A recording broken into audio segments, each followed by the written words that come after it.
최근에 아파트 가격이 오르면서 기초연금을 받으시는 분들이 걱정이 많습니다. 바로 기초연금 선정 기준액에 간당간당한 분들이실 텐데요. 이런 분들이 꼭 알고 계셔야 할 내용은 기초연금 선정에서 부채와 소득에 대한 내용입니다. 그래서 오늘은 기초연금의 결정적인 변수로 작용할 수 있는 부채와 소득을 관리하는 방법을 알려드리겠습니다. 아는 것이 돈이다. 복지뉴스 넘버원 KBN 뉴스 지금 시작합니다.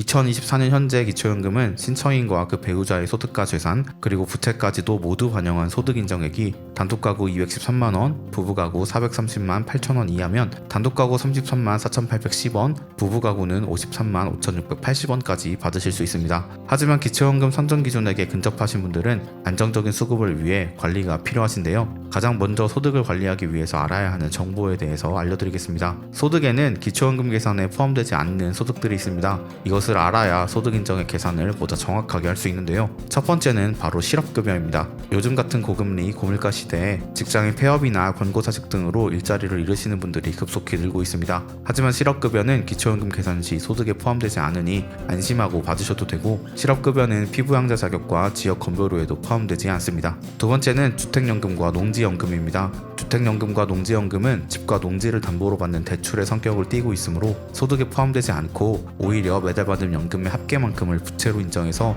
100% 공제받으실 수 있습니다. 따라서 주택연금과 농지연금은 기초연금을 매우 유리하고 건강보험 피부양자 산정 시나 지역 건강보험료 계산 시에도 소득에 포함되지 않습니다. 세 번째는 일용근로자 소득입니다. 근로계약에 따라 일정한 고용주에게 3개월 이상 계속해서 고용되지 아니한 자, 동일한 고용주에게 계속해서 1년 미만으로 고용된 건설공사 종사자, 일당으로 급여를 지급받는 하역작업 종사자의 소득은 기초연금의 소득평가액에 반영되지 않습니다. 네 번째는 공공일자리 소득 및 자활근로 소득입니다. 노인 일자리, 장애인 일자리 사업, 공공근로 등에 참여한 대가로 제공되는 공공일자리 소득, 자활근로, 자활공공근로 등 자활급여의 일환으로 사업에 참여해서 근로를 제공하고 받는 급여 및 수당, 즉 자활근로 소득은 기초연금의 소득평가액에 반영되지 않습니다. 다섯 번째는 근로소득 상전에서 제외되는 산재급여입니다. 일용근로, 공공일자리, 자활근로 등 기초연금 산정 시 근로소득에서 제외되는 곳에서 일하시다가 받는 산재급여는 소득에서 제외됩니다. 하지만 일반적인 산재급여는 기본공제 없이 100% 기초연금의 소득평가액에 반영됩니다.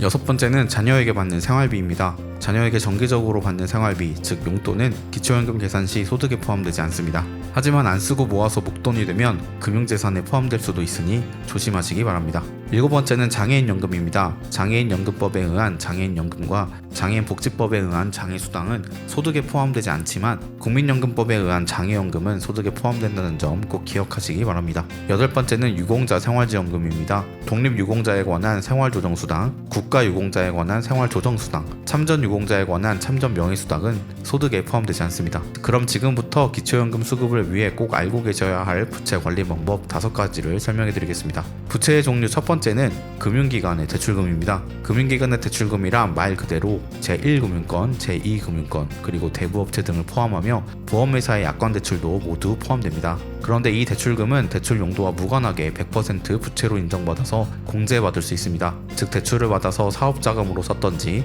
아니면 자녀 결혼비용이나 집을 사는 데 보태주었던지 전혀 상관하지 않고 100% 부채로 공제받을 수 있다는 이야기인데요. 그렇다면 주택연금은 어떻게 계산될까요? 주택연금은 집을 담보로 매달 연금을 받는 대출의 성격을 띠고 있기 때문에 받은 연금의 총 합계만큼을 부채로 공제받을 수 있습니다. 따라서 주택연금은 기초연금 수급에 굉장히 유리한 방법이라고 볼 수 있습니다. 부채의 종류 두 번째는 임대보증금입니다. 월세, 전세 등의 임대보증금은 부채로 공제받을 수 있습니다. 하지만 100% 부채로 공제받을 수 있는 것은 아니고 시가표준액, 즉 공시가의 50%까지만 부채로 공제받을 수 있습니다. 예를 들어 시가표준액 5억원 아파트를 3억원에 전세 임대했다면 시가표준액 5억원의 50%인 2억 5천만원까지만 부채로 공제받을 수 있습니다. 또한 임대보증금을 부채로 인정받기 위해서는 기초연금을 신청하실 때 전세권 설정 등기 또는 확정일자를 받은 임대차 계약서를 꼭 제출하셔야 합니다. 그런데 여기서 정말 조심해야 할 것이 있습니다. 그것은 바로 가족 간의 임대차 계약서에 의한 임대보증금은 단 한 푼도 부채로 인정받을 수 없다는 것인데요.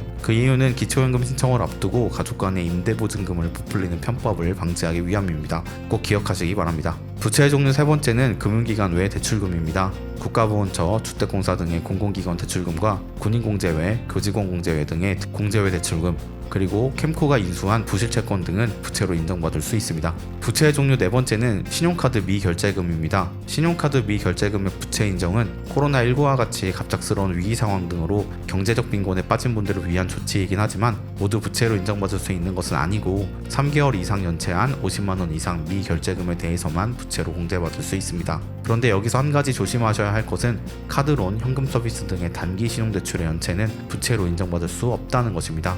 그 이유는 기초연금 신청을 앞두고 카드론, 현금 서비스 등을 이용한 자산 축소 등의 편법을 방지하기 위함이니 꼭 기억하시기 바랍니다.